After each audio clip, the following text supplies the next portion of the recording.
এটা এই গাভীটা এই মাত্র বিক্রি হলো, এই মাত্র এই গাভীটা বিক্রি হলো। গাভী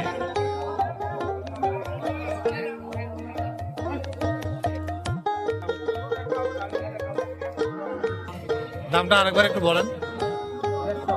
150, 1,50,000। এই তো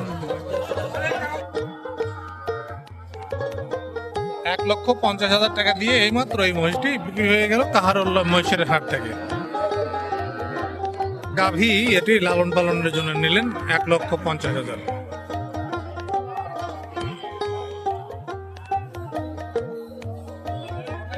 কাহারোল মহিষের হাট থেকে বিক্রি হলো 1,50,000 টাকা দিয়ে এই গাভী।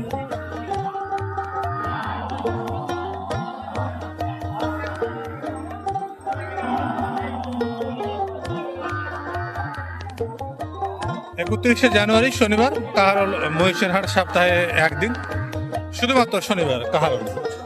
আজকে অনেক মহিষ বিক্রি হয়েছে। এটি এইমাত্র বিক্রি হলো 1,50,000 টাকা দিয়ে গাভী মহিষ। এটি লালন পালন হবে। এটিও বিক্রি হয়ে গেল বিশাল আকৃতির একটা বলদ মহিষ। এই যে 265 দিয়ে বিক্রি হলো এইমাত্র। 265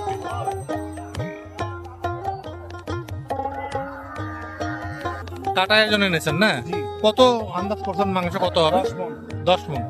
265 200 কাটার জন্য নিয়েছেন। পবিত্র শবে বরাত উপলক্ষে সম্ভবত এটি জবাই হবে, মাংস বিক্রি হবে।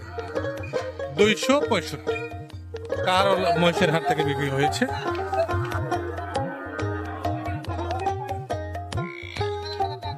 এই বাছুর জোড়া কত হলো ভাইজান? বাছুর জোড়া কত হলো? 200, 1 লাখ টাকা পার পিস। 200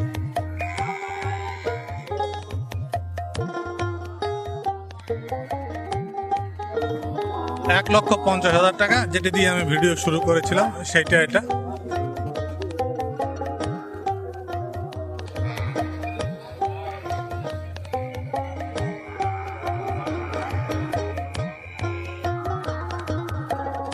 এটি নিয়েছেন লালন পালন করার জন্য গাভী মহিষ, 1.5 লক্ষ টাকা কাহারোল মহিষের হাট থেকে।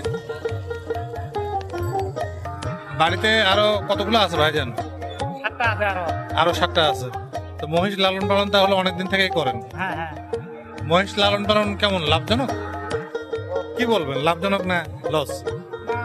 লাভজনক। লাভজনক মানে এগুলো কতদিন পুষবেন? এই যে এটা নিলেন 1.5 লাখ টাকা দিয়ে, এটা গাপ করাবেন? মানে গাপ করায় তারপরে বিক্রি করবেন? তো আমরা শুনছিলাম যে ভাইয়ের বাড়িতে আরো 7টা মহিষ আছে। উনি মহিষ অনেকদিন থেকে লালন পালন করেন। মহিষ লালন পালন গরুর চাইতে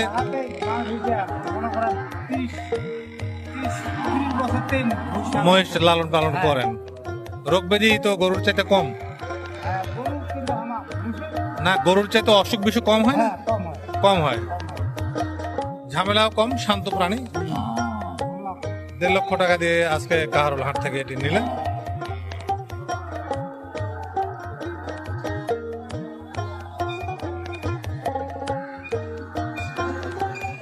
সুপ্রিয় দর্শক শ্রোতা, বাজারদর ইউটিউব চ্যানেলের পক্ষ থেকে শুভেচ্ছা গ্রহণ করুন।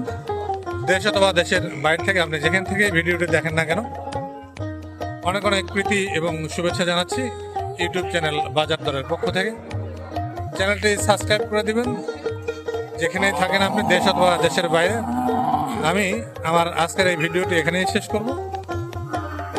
আপনারা ভালো থাকবেন, সুস্থ থাকবেন, সুন্দর থাকবেন। দেখা হবে আগামীতে নতুন কোনো ভিডিওতে, আবার অন্য কোনো হাটে, অথবা আবারও পরের আগামী কাহারোল হাটে। সে পর্যন্ত ভালো থাকবেন। আল্লাহ হাফেজ।